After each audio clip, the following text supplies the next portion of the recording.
Hi everybody, welcome back, and if you're new here, hi, my name is Gabby. If you've never watched any of my videos, have no idea what I do here on my channel, I cover true crime cases, and all of the cases that I cover are a little bit older. They're all basically 20 years or older, so if that's something that you might be interested in, maybe go down below, click that subscribe button, and also make sure to turn on the post notifications to be notified every time that I upload. So for our third video of No Trace November, we will be diving into a case that I wasn't entirely sure I was going to include during this month, because there is a bit of a trace as to who was responsible, but not when it comes to where they may be or where their remains may be located.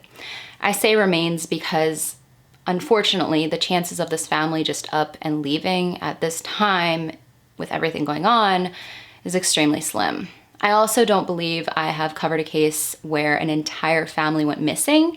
Murdered, yes, but not missing. This is a case that I have been requested to cover quite a few times. There's not a lot of information about it, but I did really want to cover it eventually. With all that being said, let's get right into it. This is the unsolved disappearance of the Thompson family. The Thompson family consisted of 4 members. There is the mother, Lydia Thompson, who was born on September 12th of 1952, making her 43 years old at the time. There is the father, Everett Thompson, who was born on March 12th of 1956, making him 40 years old at the time. Then there is the 2 boys. Firstborn was Everett Jr. Thompson, who came into this world on June 22nd of 1985, making him 11 years old at the time. And then his little brother, Andrew Thompson, who was born on April 4th of 1988, making him 8 years old at the time. When you look up information about this case online, most articles, including the Charlie Project, highlight the same bit of information, but I did attempt to try to find some newspaper articles on this case, but there really wasn't much. Now, the Thompson family lived in Chicago, Illinois, in a home that resided in the 8100 block of South Rhodes Avenue. The home had been inherited from Lydia's father when he passed away. The property was passed down to Lydia and her 2 siblings. They each owned 1/3 of the property. Most of the family's income came from the pizza restaurant they owned in Park Manor named Eat and Company. Everything was pretty normal for the Thompson family until February of 1996. There was one event at this time that would change the trajectory of their lives forever. That event was Lydia's brother moving into the home. Her brother, Kenneth White, moved into the home after being released from prison for a rape charge. He moved into his 1/3 of the home he had inherited. Things went south very quickly after that. Everett's side of the family had pretty much no respect for Kenneth from the start and considered him a quote-unquote freeloading house guest. From that statement, you can assume he wasn't one to contribute much financially and was probably a bit lazy. Obviously, this is separate from everyone's opinions of him based on what he did to be put behind bars. Also, from my research, Kenneth had not only 1 sexual assault charge, but multiple. On July 3rd of that year was the first time a phone call to the local authorities had been made. On this date, Lydia called the police because Kenneth had threatened her with an axe. Insanely concerning, but by the time authorities got there, the confrontation had fizzled to almost nothing, and Lydia did not make it seem she felt like her life was in danger. Because of that, authorities left the property without making an arrest, and there were no charges at this time made against Kenneth. 2 days later, though, on the 5th, Everett was at work at the restaurant. He was on the phone with his father. Everett's family lived in Philadelphia, Pennsylvania, so they were not close to the area when everything would happen. While on the phone with his father, he gets an incoming call and switches over. It's his wife. Lydia is in hysterics, begging him to come home. She tells her husband that Kenneth had chased her around the home with an axe and she was locked in the bathroom. Everett switches the call over, frantically tells his father the situation, hangs up, and heads home. An employee at the restaurant would be the last known person to see Everett Thompson. He never made it back to the restaurant that day. You know who would show up to the restaurant though, sometime later, about 2 hours later? Kenneth. He showed up to the restaurant driving Everett's van and told the manager that Everett had been arrested after a minor car accident. Then Kenneth simply left. The manager did notice something very alarming though as Kenneth was leaving the building. Kenneth's white sneakers had red smears on them that resembled blood. This is when Kenneth's lies started, and they would only continue from there. 12 days later, though, on July 17th, police received a call from Everett's parents, who, like I stated before, lived in Philadelphia, Pennsylvania, which is about 750 miles away from Chicago, Illinois. His parents had not heard from anyone in the family, and they wanted police to do a welfare check. The police went to the Thompson home, and the only person they found there was Kenneth. He again lied. He told them that his sister and her family decided to take a drive up to visit Everett's family in Philadelphia. Everett's van at the time was also gone, making the police believe the family possibly did take this random trip. The police did do a relatively short search of the home, found nothing of suspicion, and left. During the next week or so, Kenneth made up story after story. At first, it was the family drove in the van to Philadelphia. Then he told people they actually took a bus after people started seeing him driving Everett's van around. Then he told people they actually took a bus to Minneapolis, Minnesota. Then he told people the family decided to take a summer vacation to Hawaii. He could not keep his story straight, and almost every person he talked to, he told a different story too.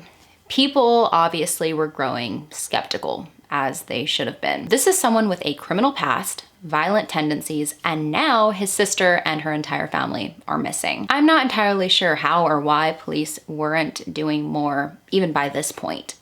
During late July, Everett's family had had enough and decided to make a trip to Chicago themselves to see if they could find out anything else. The first thing they did when they got in town was they went and they got in contact with the Chicago Police Department, and they all headed to the family-owned restaurant to question people there.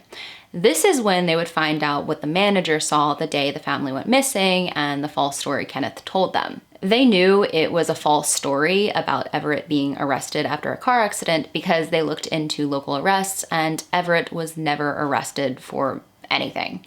Kenneth completely fabricated the story, just like the other ones. Authorities were also made aware of the suspected blood on Kenneth's white sneakers. Authorities from there would discover that Kenneth had been forging his sister's signature on legal documents, mainly the illegal selling of her home. This was not looking good for Kenneth. Also, before the selling of Lydia's home, it was discovered by an inspector that Kenneth had painted one bathtub red, one toilet red, and pulled up some of the flooring in the kitchen. When you think about it, was it covered in blood stains? Possibly, we don't know. But by the time police came to inspect the home themselves, the new owners had gutted a lot of the home, making it nearly impossible for them to do a proper forensic-based inspection. Everett's family went back to Philadelphia without really any of their questions answered, but they had their eyes on Kenneth. The case stood still. Kenneth then moved into a trailer in Gary, Indiana.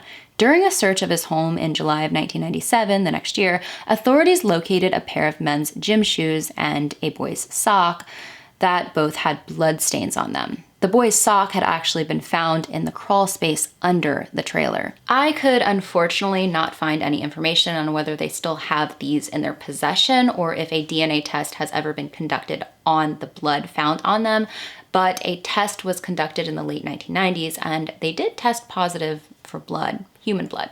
Still, Kenneth was not arrested in any way for his connection to what possibly happened to the family, but he would be arrested for moving and failing to register in that new area as a sex offender. He was released and then would go on to be arrested again, this time in December of that same year for forging Lydia's signature on a check. The check being made out for a little over $13,000, which is roughly $25,000 today.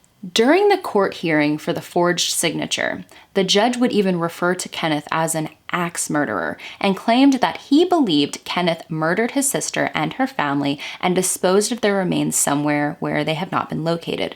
Most agreed and still agree today. 42-year-old Kenneth White was taken to the Federal Metropolitan Correctional Center.